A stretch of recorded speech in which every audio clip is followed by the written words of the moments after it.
This is a Dude Studios production. And hey, I'm the dude. Hey bartender, pass me a drink. The reason that I'm here is I need time to think. Welcome back to Hey Bartender Podcast. I'm your bartender for the evening. I am the dude, so that's what you call me. Or you can call me Anthony if you're a little bit more formal like most people. This is a brand new episode of the last episode. No, this is the last Saturday episode of this year. And I managed to bring in a special guest. His name is Armin Basha. He comes from Croatia. And, I'm going to admit something to you guys right up front. I kind of screwed up this podcast a little bit because as we were recording it, the waveform on my computer looked a little bit weird, so I went back and told him to hang on a second. We had already been recording for about an hour, and I started listening to it, and everything was distorted. It sounded terrible, which forced me unprofessionally to say, "You got time to do another one?" But Armin Basha was completely cool about it. He said, yeah, sure, let's do it again. And it actually turns out really well. Armin Basha is from Croatia and is a fast food worker that also is using fast food, working fast food to fund his music career. So a little bit later on, we're going to be hearing a song from his album Resume called Blueberry. But first, as usual, we got to start with the drink special of the day. Today's drink special comes from the Tipsy Bartender. A lot of you people probably know about the Tipsy Bartender. He is awesome when it comes to teaching how to make drinks and presentation. And I love watching his videos. And this drink is one of those drinks that's going to probably mess you up a little bit if you have too many of them, because it probably goes down pretty easy. This one's called the Tokyo Iced Tea. He says the Tokyo Iced Tea is another one of those incredible twists on the classic Long Island iced tea. The ingredients are as follows: 1 ounce vodka, 1 ounce rum, 1 ounce tequila, 1 ounce gin, 1 ounce triple sec, fill with 7-Up and sweet and sour, and add a float of melon liqueur. Now, the directions on how to do this is just build it all into a pounder glass. Garnish with a cherry. Maybe throw in a couple lemon slices inside with the ice before you start pouring the drink. Adds a lot to the presentation. So go out and try the Tokyo Iced Tea. Let me know what you think of it. You can always contact me, dude, at heybartenderpodcast.com. Or you can find me on social media on Facebook and Instagram, both Hey Bartender Podcast. So, not to run away from my mistakes, I just tell you guys right up front that this is actually take 2 with Armin Basha. So sit back, relax, hope you enjoy the show.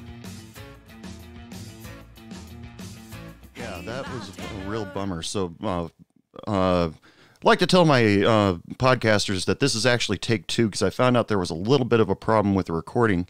But luckily, Armin is still here and he's willing to try this again with me.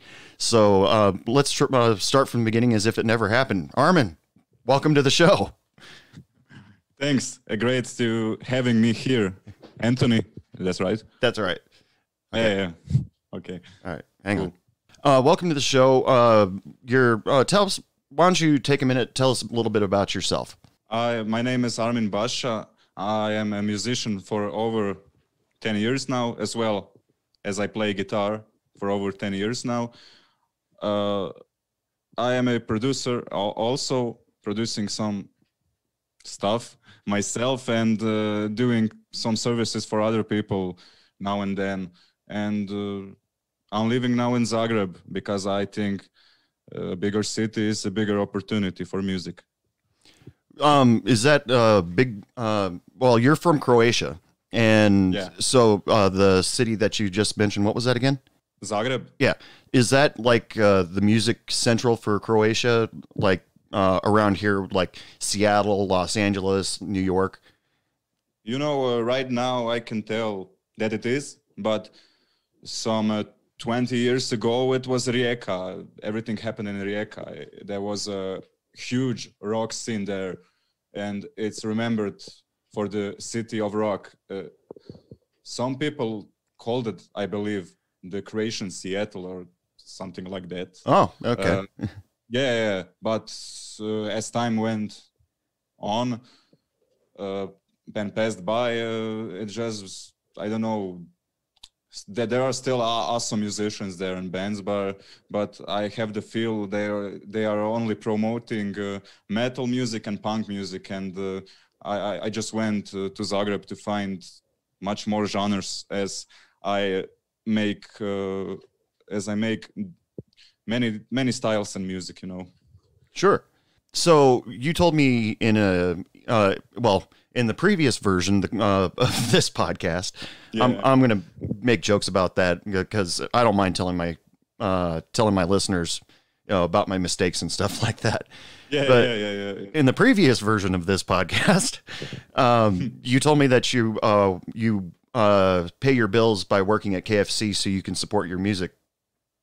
That's right. Yeah, that's my day job, and it's pretty much draining. It's exhausting for my creativity and workflow in my music. You know, I work there because I have to pay for my rent and food and some things like that, because I haven't settled yet with the music business, because I'm still learning the new opportunities and tactics on stuff like marketing, and I'm new to Spotify and stuff like that, and there are no gigs right now because of the COVID situation. And yeah.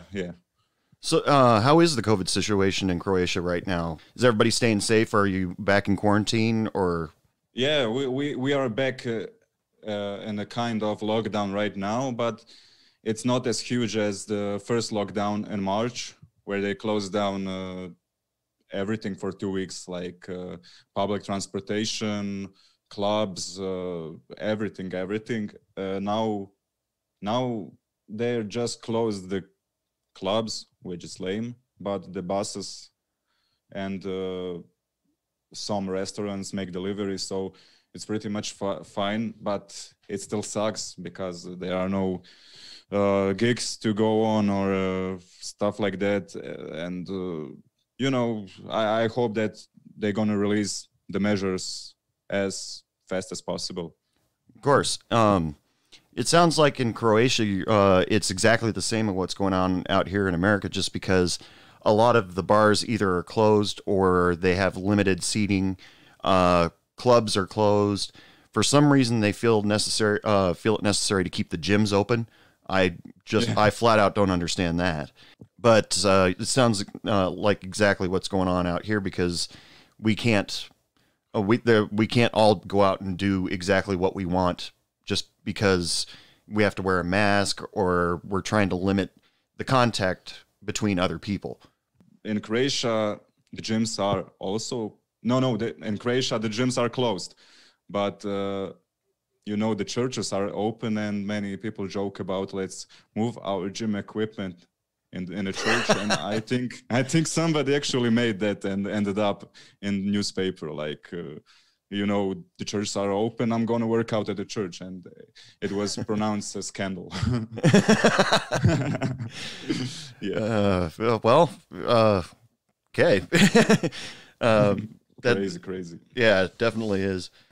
So working, you said that yourself that the working at KFC can drain you. I mean, you're working around deep fryers, you're working around very, very hot equipment in order to make food.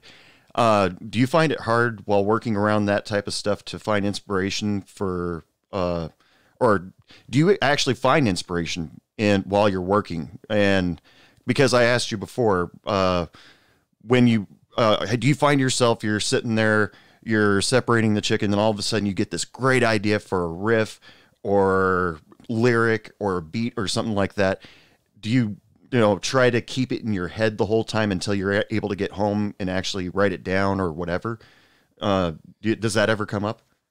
Yes, it does. But mostly angry stuff. I recorded a hardcore punk EP, and only was more inspired by the work at KFC, because it can be sometimes so hard, and there are so many people passing by, and you just look at them and they stare at you, and I don't know, their energy, not everybody is kind, you know, and their energy just goes on to you.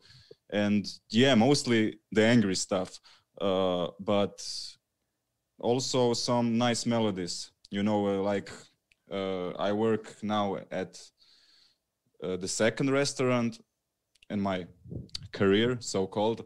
The first one was more awful, because they played this radio station where 10 pop songs went on repeat, and you just went nuts, and you had no other choice than just survive through that and finding some kind of beauty in it. And I believe that affected also my producing taste and things like that, because those tracks are awesomely produced. They are like hugely produced, but yeah, when something nice comes up to my head, I usually try to hold it, and when I come home I try to recreate it. And but it's not that easy, because it really drains you out, you know. And as I was off now for 2 weeks, because I actually catched COVID, it was a nice experience to myself, to be honest. I had 2 weeks just for me and my guitar playing and developing my creativity again. And I played every day the guitar for like 5 hours, practicing my skill. And you know, it was pretty nice that period. But as I'm now back to work, everything just fades out kind of way. Yeah. Well,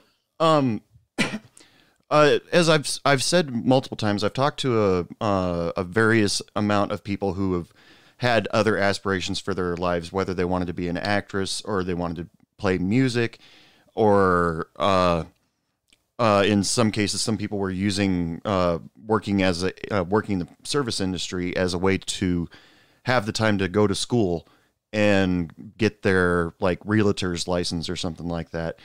Does your job allow you the time to, like, not right now for the last year since everybody has COVID, or not everybody has COVID, you know what I mean? But does it allow you a chance to, like, if all of a sudden somebody comes up and says, we want you to play here on this date, is it fairly easy to walk over to your boss and say, hey, listen, I got a show on this date, I need the day off?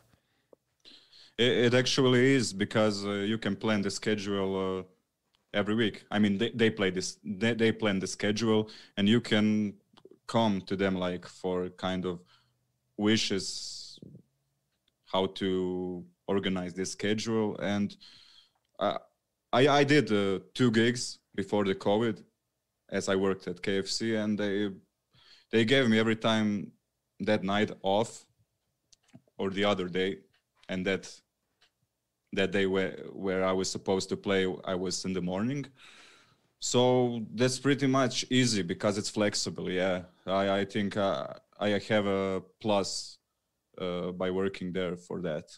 When it comes to your music playing, like you just said, you'll be at work and you'll be listening to the same 10 songs, which everybody in the service industry, I don't care where you work, if they have music playing in the background, you're going to get sick of a certain song from time to time. Like, I remember when I was working as a bartender, everybody would walk over to the jukebox. It seemed like every 20 minutes to a half hour, I'd have to listen to Lynyrd Skynyrd's Freebird. And I used to love that song, but now I'm kind of like, okay, let's go move on to something else. But after you've received inspiration for whatever, do you either try to record it onto your phone, or as soon as you get off work, you burst into your apartment or house, quickly sit at the computer, grab your guitar, and get it down as soon as possible? It's a rare thing to experience that, because I feel really tired, especially at the afternoon shifts, which are to like 1 a.m. or something, and I'm home like at 2 a.m. and I just lay in my bed, relaxing my muscles, and there is a strong urge to create something, but my body doesn't let me in a kind of way. But there are times where I just take my guitar or open my laptop and make some sketches or record something on my phone, melodies, and I keep them for later times. I think that's a healthy way to make the workflow process going. Sure. So take us through, like it's, you didn't have to work that day. It's your day off and you want to write. Take us through how you come up with something. Now, you just mentioned that you have like something like a bank on your computer of stuff that you might have thought of that you were too tired to work on at that point. Do you start sifting through all of that and try to work with that? Yeah, sure. I revisit my old projects and just think of what I can put like in this part or in this part. I usually record some melodies, some core melodies to have my bass for a song. But when I'm doing something from scratch, I usually take my acoustic guitar, go through some progressions, and when I get something, I just make a loop of it and just start writing some lyrics. But in the last 3 years, I just went full on automatic writing because I lost kind of the ability to write songs. I don't know, just I didn't. There was a period of time where I didn't make lyrics at all, so I think that affected that. And so when I got a rough demo, I just work on to build it up until I'm satisfied and until I can call it a song. Now, when it comes to playing around your area, do you go out on foot or do you make phone calls and ask people, can I play at your club or bar or whatever? Yeah, it depends on the day, but at first we were just submitting with my first band in Rijeka. We were just submitting for a few festivals, and we played this one legendary festival in Rijeka called RI Rock. It's like 40 years old, and we experienced the first time like being on stage and have an audience, and after that point we just went on random, and they just called us to make some gigs, and after 2 years or so we were just walking into random bars or clubs asking for opportunity to gig, and like 3 of 10 bars accepted us. Other were like, we don't like that kind of music, or it's too hard for our taste, or it might scare people off, so yeah. And in the third phase, the last phase, before I moved here, we got actually a manager who was a friend of ours, and he was not really a manager, but we just told him to, could you try to make a few phone calls? Here is a list of numbers, so if you could just take like half an hour and just go through these numbers and ask if we could play, that would be awesome. And he did that, and he got us pretty much gigs, and it was nice because they paid for our fuel, even gave us something to drink, eat, and some of them even paid us some money. Sure. Well, that's got to be a good feeling because, like you said, to make ends meet, you work at your KFC job, and then you go out and play music, the thing that you really love to do, and then you get a couple extra bucks that maybe you can spend on new equipment or guitar strings or a new microphone or something like that. That's got to be a good feeling. It's a great feeling because, you know, you achieved something with your talent, and you achieved something with a thing that defines you as a person, you know, and even all through it wasn't a big, it wasn't that much money, but, you know, it's like the money, it just felt good because that's money you earned with your music, you know, and that's money you earn with your existence as a worker. And which you can invest back in yourself. Yeah, of course. Okay, so now here's something that I didn't ask before. The relationship between when you're going in with your band and the location that you're at. You just mentioned that sometimes they'll give you money to get out there for fuel. You'll get a meal out of it, drinks. Does that happen often? Do you develop a relationship with the venue? And you know, what normally happens? The case in Rijeka is that me personally played almost every place there, some places a few times, so you develop a kind of a relationship with the owner or whoever. And yeah, I mean, that's a classic. They give you drinks. I mean, that's kind of a must because, you know, it's polite. Yeah. and yeah, but at that one place in Rijeka, which is legendary, it's called Palach, by the young man John Palach, who burned himself down in Prague. That's a pretty legendary place because it was open like for at least 40 years, and always all the bands gigged there. So there is always a fine vibe, and the hosts are very. They treat you properly with the drinks, with the respect. You know, it's nice.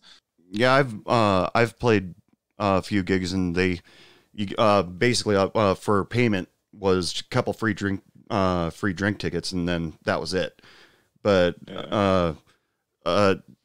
it's you know, it felt like more being respectful. It's like you're taking the time to bring customers in to see us, to see you, which makes them want to spend money, and that helps us. So it's kind of beneficial for both parties. Yeah, that's how it works. And there are some people that they pretend they don't see that. So, you know, they have this attitude like, I don't know what you mean.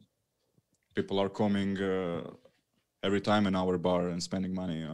And there are people who are like, wow, yeah, you managed to bring 50 people, and we're gonna give you something in return. Sure. Easily said. Sure.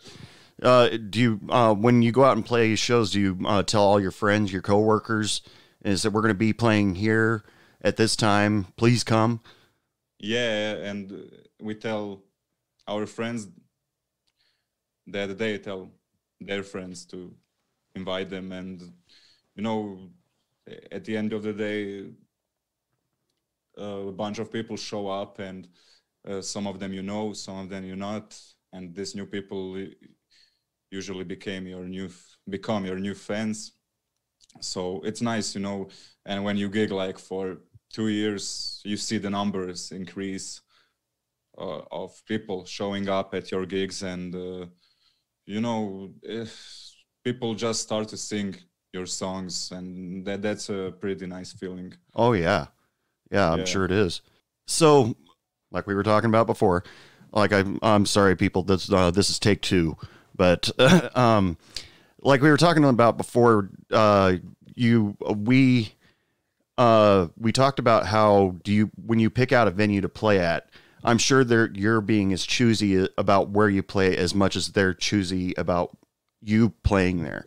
It's like I told you that story how all I wanted to do was just go in with my acoustic guitar, told them I just wanted to play for maybe an hour, and then they ask me, what songs do you play? And I tell them, well, I know a lot of Beatles songs, Oasis, and then start naming off all these cover songs that I planned on playing. And then I made the one mistake in not mentioning one country music star. And they said, well, we preferred to keep country music in here, so I'm sorry, we don't want your music here. Is that pretty much happened to you? Yeah, of course. Here are clubs. Here exist clubs who, you just want to play. You want to promote your stuff, and they say like, okay, that's great. I really like your music, but that's not how it works, because the people, you will turn off the people because they don't know any songs. So I prefer if you could maybe throw in some covers, some Croatian covers from, I don't know, some old bands, and you just talk to yourself, feel like, oh man, I don't usually do that, but I don't know. And then either you play what they want with some of your songs, or you don't play at all, and but I definitely think there is a healthy balance between covers and your original stuff. Like, I don't know, you play 2 songs that everybody knows, and then you play 2 of your songs, and then again 2 covers. And if you mix them like with the same vibe,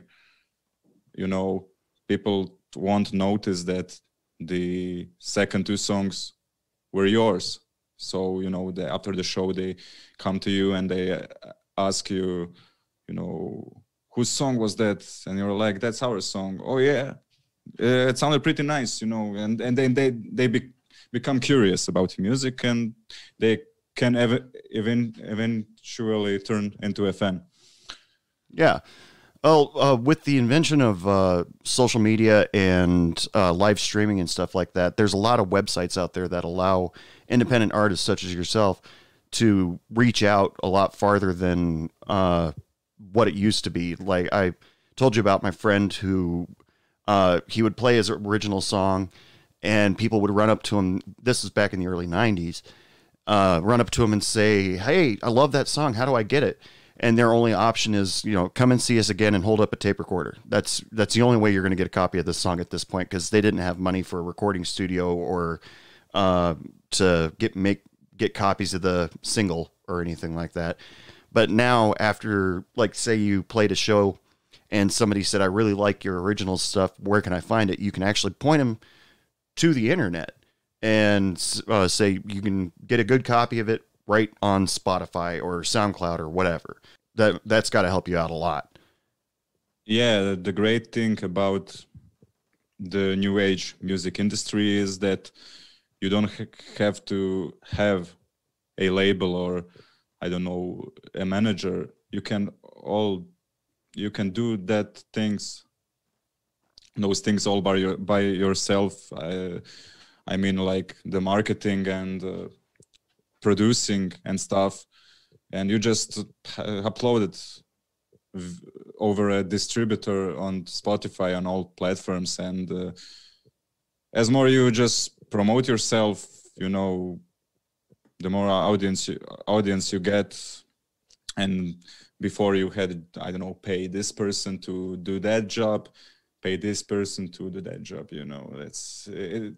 I think that it has its pros and cons, definitely. Yeah. You were mentioning earlier that YouTube isn't as powerful a tool as it used to be, but it's coming back. Did you ever use YouTube to promote yourself at all?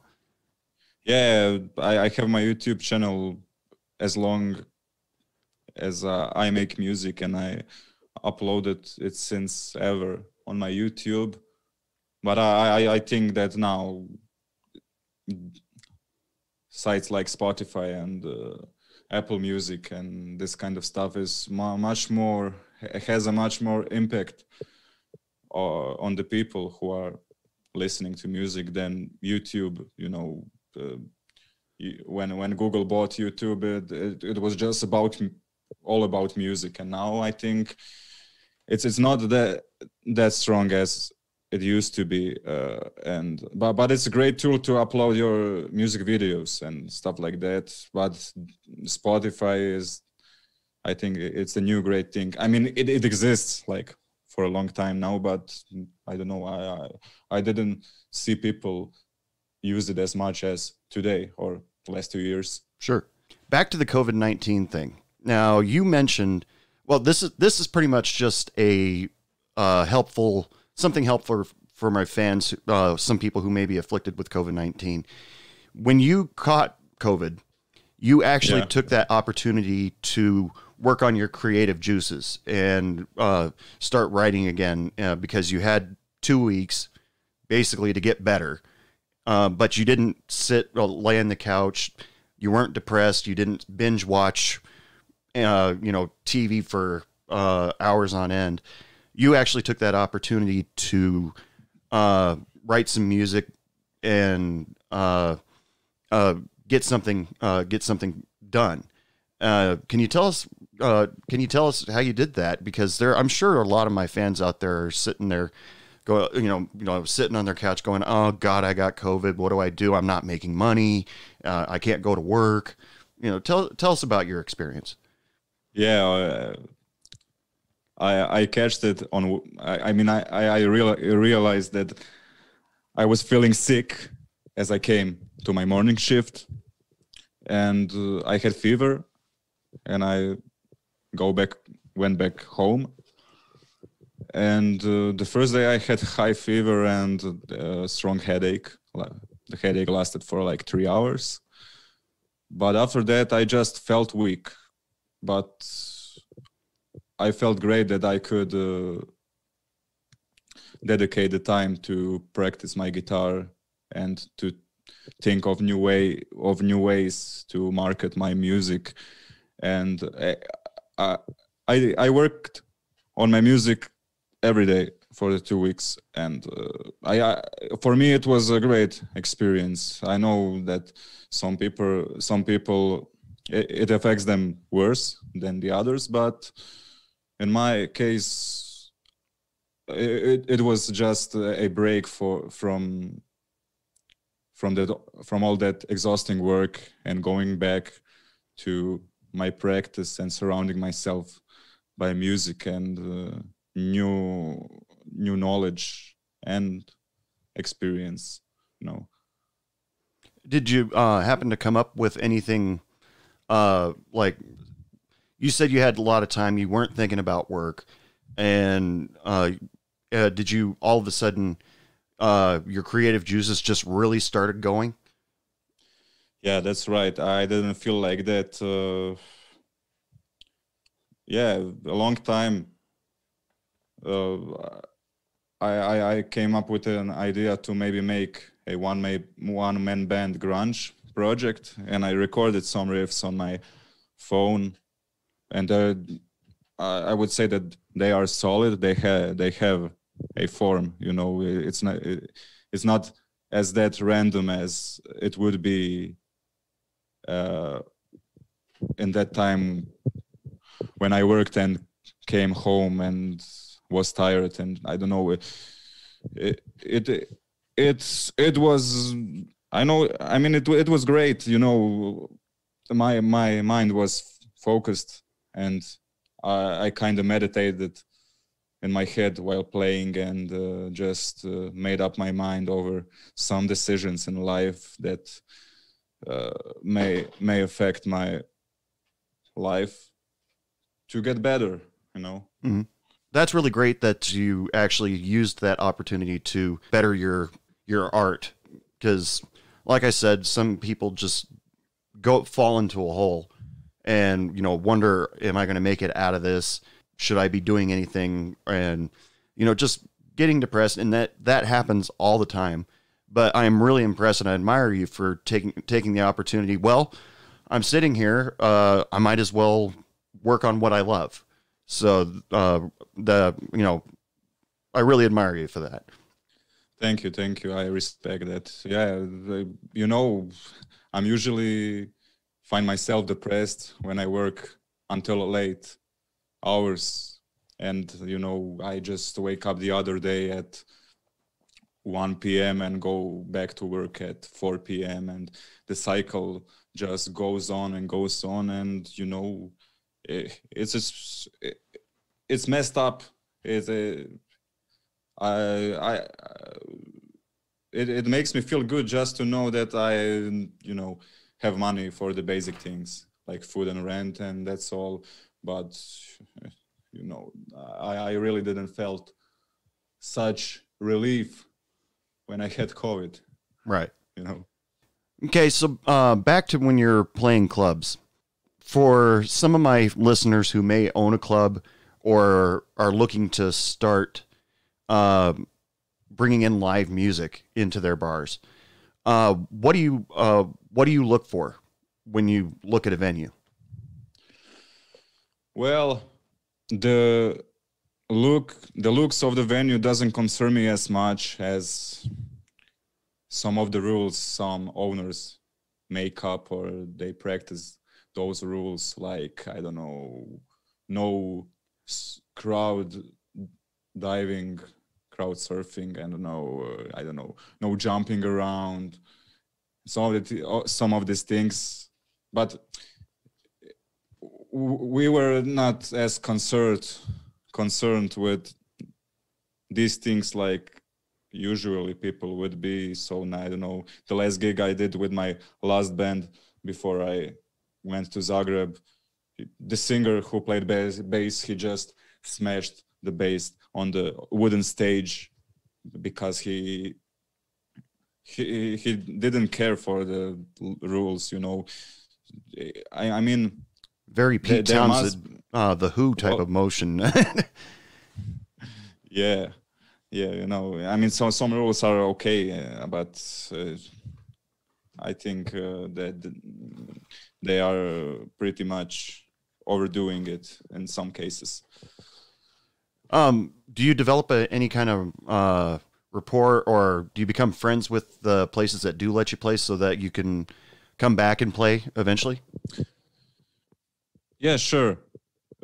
Especially in Rijeka, I played in almost every place there, which is playable, and in some places few times. So you get to know the owner, and he remembers you, so he knows if you are worth to come back and make another gig, maybe with your other project. So yeah. Sure, that's a thing. Here in Zagreb, I had the opportunity only to gig like 3 places for now, and just maybe I know this one girl that is in charge of one squad, kind of charge for gigging and stuff. So I only have that contact. The other clubs are like, there was a free stage and we just went up and played our set. So they are always free. It's not that, it isn't that much in terms of relationship. And with the third place, yeah, I have the opportunity to make a relationship, but as the situation is now, I don't have to, but I think there is room for me. And I'm pretty excited for doing a research about more places, because it's the biggest city in Croatia, and if stuff isn't happening here, I don't know where does it happen in this country. It's not just there. So, stuff isn't happening here in America either. I mean, we talked about it that Metallica did that live acoustic / it was kind of half acoustic, half metal show to promote their All Within My Hands fundraiser, and they were sitting there, you know, live streaming to the world just because they can't go anywhere and play anywhere right now. And so, you know, just getting the opportunity to play would be great, I'm sure, for a lot of musicians. Have you ever thought about doing that yourself? Well, the live stream. Yeah. Yeah, of course. I never did a show with my set list, just some random streams. But I'm definitely looking forward to do a show as I release my EP. A few streams, maybe, with the set list of 20 minutes long.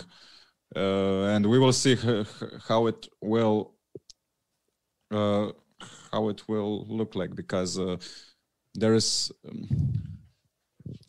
much of thinking involved in terms like equipment and how do I connect the mixer and the camera, and you know, so it's harder to you know, it's hard to connect with the audience, right, kind of way, because the sound must be right, and you can't transcend as much the feeling as it should be. And I don't know, we will see how it will end up, but I'm kind of excited because I never did that, because live streams are now a serious thing, you know, because of the cancellation of the gigs. But yeah, that's all I have to say, because I don't know, I just hope that this period will be over soon and that we all will be free and stuff.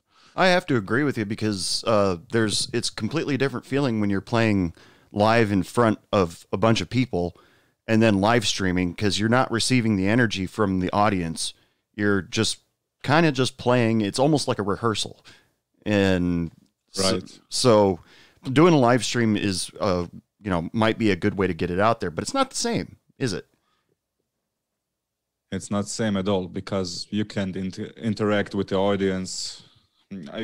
When you play live in front of people, there is energy. I don't know, you see the happy people jumping around, and they give you this energy back, and you're just happy as well. But at a digital live stream, it's emotionless. Like you just see this tiny screen and some messages popping out, and even if you want to respond, you can, because you're playing and you don't know what's happening. And when you see at a live concert someone, I don't know, smiling at you and waving, you can wave back, you know, and like this, it's pretty much colder. Yeah. And probably kind of embarrassing too, that you have to, in order to see what people are saying about you, you have to run up real close to your phone and or whatever video you're using. It's weird. So you talked about your EP. Tell us about your EP resume. Yeah, the EP consists of 6 songs. It was a long process, because it was delayed many times because of the work, the day job, and some things in life. But after 2 years, I managed to pick out some songs and bring them together to sound like a whole thing. And yeah, it's hardly influenced by lo-fi hip hop and indie rock. You know, I just tried to merge those styles, and I can say that, I don't know, that there are 2 or 3 songs that are heavily resembling that sound, and other are just more indie rock or whatever. But I had a slight of influence of Midwest emo on it, and you know, I recorded all in my bedroom, produced it, mixed on some cheap equipment like $50 speakers and $50 headset, some cheap Sony headset. But I'm happy with the result. I think it sounds okay. It was mastered though by a guy from Brazil. We connected over Instagram, and he started this his studio with services, and he offered me that he can make it for free, which was great. We connected, and he actually made a great job. It sounds wider and punchier, so shout out to him. That's nice. Mm-hmm. And you know, the cover photo is taken by myself also in Rijeka on the main road through the town. And yeah, I tried to keep it as minimalistic as I could. So yeah, I planned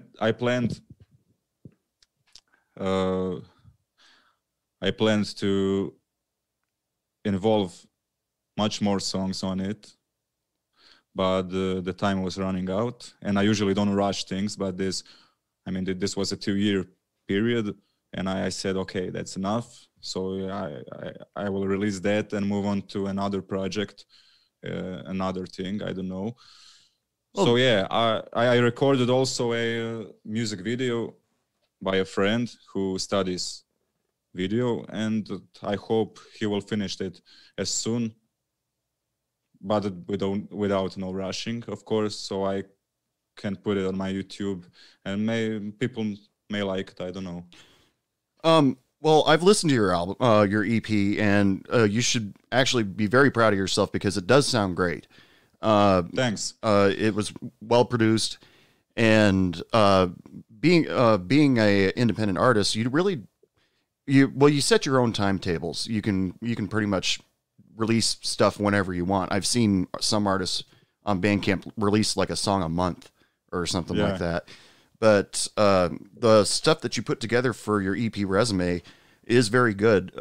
Which single are we going to be playing for the featuring on the show? We can play Blueberry because I can call out that song a single, so to say, because it's really radio friendly, and actually there's a song with a music video, and I don't know, it's really a soft song. I am happy with my vocals. I usually don't like to hear myself singing, but I can relate. Yeah, but I enjoy singing, and I did there a kind of jungle break, but it's a little bit slower. It's like 145 BPMs. Jungle starts at 160, and yeah, I think there is much said in a song of 2 minutes length, so we can play that song if you want. So everybody, here from his album Resume, here is Armin Basha with his single Blueberry. The ghosts of the day and the shadows at night, the light of the sun staring at me so bright. The fields are so blue at the top of every mountain, and I see you no more hiding.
So let's say people want to find you, find out more about you, find your music. Where do they go? Do you have a social media presence or? Yeah, they can find pretty much everything on my Instagram. I have in my bio a link to my link tree. It consists of all of the links to my social media, like Spotify, YouTube, Twitter, SoundCloud. So they can choose whatever they like. But firstly, you can follow me and find me on Spotify. I'm new to Spotify, so I could use some support. That would be nice. They can download my music from Bandcamp as well, that for support. And YouTube definitely. I have their everything of music, and I will soon upload it to Spotify as the time goes on. I have many, I don't know, from indie rock to electronic projects. I did one EP where I blended experimental rock with jungle music, breakcore. Also, it's called Stereo Network. You can check it out. And basically my link tree, that you have all the links there. Sounds great. Well, thank you so much for reaching out to me, and thank you so much for taking the time for being on the show. Even though we've got a 7-hour time difference, we were able to still make it work. Yeah. There is 1 p.m. at you. Yeah, it's almost 2:00 right now, but nice. but that's only because we had to start over. So Yeah. I really appreciate your patience in re-recording this with me. So anytime, man. Thank you, Anthony, for having me here. I'm happy that we did that podcast. All right, people. So it is last call for alcohol for Hey Bartender podcast. Hope you enjoyed the show. Special thanks to Armin Basha for taking the time to contact me and do 2 takes. Repeat, 2 takes of this show, and having incredible patience, and that was just awesome of the guy, because that really looks bad, when you have to do 2 takes of a full show. And so, go out and check out his album Resume. It's available on Spotify, Bandcamp, Apple Music. Check out his YouTube channel. He's got a lot of great stuff out there, and I actually really did mean it, that I admire the guy for taking COVID-19 and turning it into an opportunity to release his creative juices. I just admire that so much. So go check out his music and tell your friends about him. Yeah, because the guy put a lot of hard work into that stuff, and especially when he's living with COVID-19 for a couple weeks. Also, special thanks to the Tipsy Bartender. I keep stealing your drinks from your website, but hey, come on, I promote you too, so as if you need it, because you got a lot more followers than I do.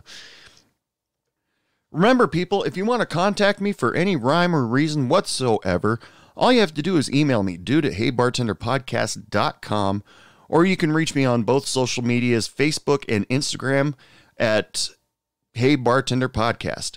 I'd love to hear some of your stories. I'd love to hear about some original drinks that you've come up with. If you want to be on the show, all you have to do is ask. If you're an independent music group and you want some of your music to be put out there, I can help. I love playing independent music on my podcast, because to me, music and the bar scene go hand in hand. You cannot have one without the other and everybody be comfortable. It's just the way I think. Remember to check out Hey Bartender Podcast, brand new episodes every Saturday and Wednesday around 7 p.m. This episode came out kind of late. I apologize for that, but it still came out. So I got that going for me, which is nice. And don't forget to visit www.heybartenderpodcast.com, where you can go check out some of Hey Bartender Podcast swag, and pick yourself up a t-shirt. Help fund Hey Bartender Podcast. Help me keep this show going, help me keep this show fresh, and maybe even build into something bigger and better, because I love doing this, guys. I swear, this is totally awesome doing podcasts. I've got to talk to so many cool people in the last year. or the last couple years actually, and it's just fun. I'm having a great time doing this. Also, tell your friends, tell your family, share, like, and subscribe. Hey Bartender Podcast. I've got 1 week left to reach my goal of 10,000 listeners or 10,000 downloads for Hey Bartender Podcast. And all I need is another 275 people. And, can we help Hey Bartender Podcast reach those 275 listeners by the end of the night, New Year's Eve, December 31st? That would blow my mind. That would be just totally awesome if you guys could help me out with that. But until next time, ladies and gentlemen, I just have to say, like every episode I do, I wish you all lots of love, lots of sex, lots of happiness, and don't take any shit from anyone. Good night. What do you mean it's last call? I just got